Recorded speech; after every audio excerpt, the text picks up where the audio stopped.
I've written 500,000 words on self-creation and self-destruction. And in the past 5 years, I've really focused on desire and how to get what you want out of life. So here are 3 keys into getting what you want. The first key is focusing on what's in front of you. This is because we take our messes with us. What we don't work on now will come with us into the future. And this applies everywhere in life, from relationships to jobs to the things that we own. I like the analogy of getting a new car. If you're dissatisfied with the car that you have now, maybe it's messy and dirty and breaking down, that might cause you to want a new car. But really, your desire for the new car comes from a lack of taking care of the car that you have. A 30-year-old car can drive like new, be just as shiny with the detail and regular maintenance. And if you did get what you want, which is the new car, your old habits and behavior are going to lead you to driving a dirty car that's breaking down because it wasn't maintained or cleaned properly. So this key is really making the best of what you have and really shifting your focus from what you want to what you have. And this is because want is actually a statement of lack. You can't want something and have it at the same time. You don't go out to a steak dinner and sit back after clearing your plate and thinking, oh man, I wish I just had a steak right now, because you've already gotten what you wanted.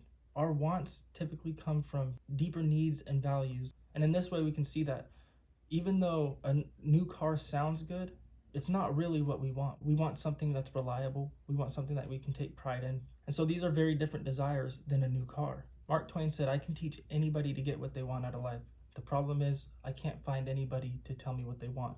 If you already know what you want, that's great. But what I've realized is that a lot of it is learning what you want.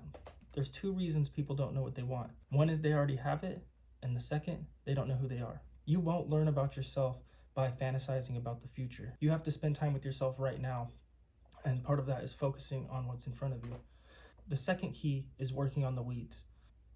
Taking what you don't want to grow out.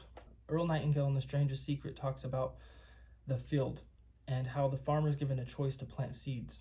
He can plant anything he wants. He's given a choice. He has a seed of corn and a seed of nightshade, a deadly poison. He can plant both those, and the field will return what he plants in abundance. The field doesn't care what the farmer plants. It's the farmer's choice.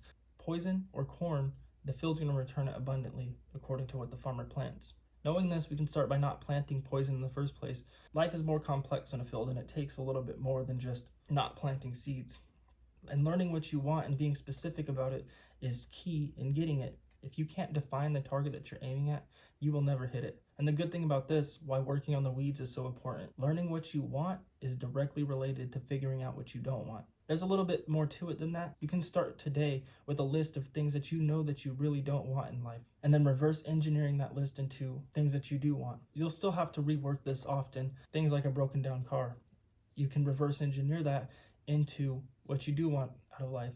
And it might not be a new car. It might be a new habit of regular maintenance. And we're not talking about a car. Like I said, this applies through relationships, work, family, just about everything. A lot of times, if you say, do you want an unhealthy relationship? Well, obviously you don't want. So you can put on your list, I don't want an unhealthy relationship. What does that mean? That means you have to be the healthy person. Whatever you don't want, you have to become the thing that you do want.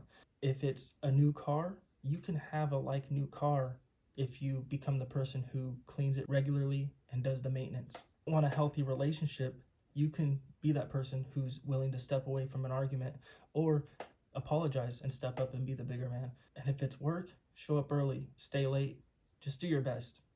And really just start there.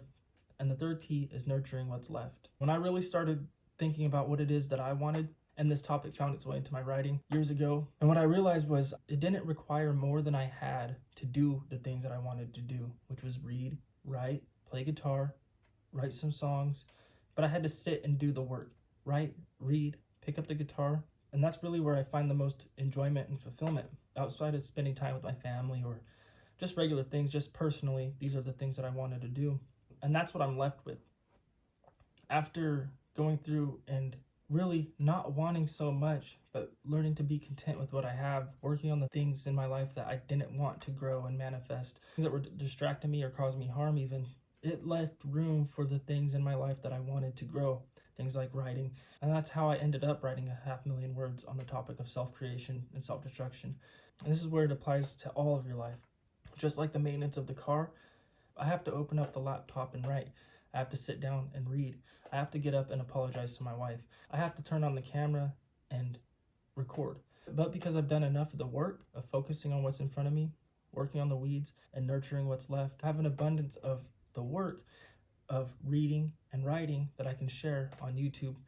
And so figuring out what you want is not an easy process. At least it wasn't for me. But these are 3 keys that I hope will get you there.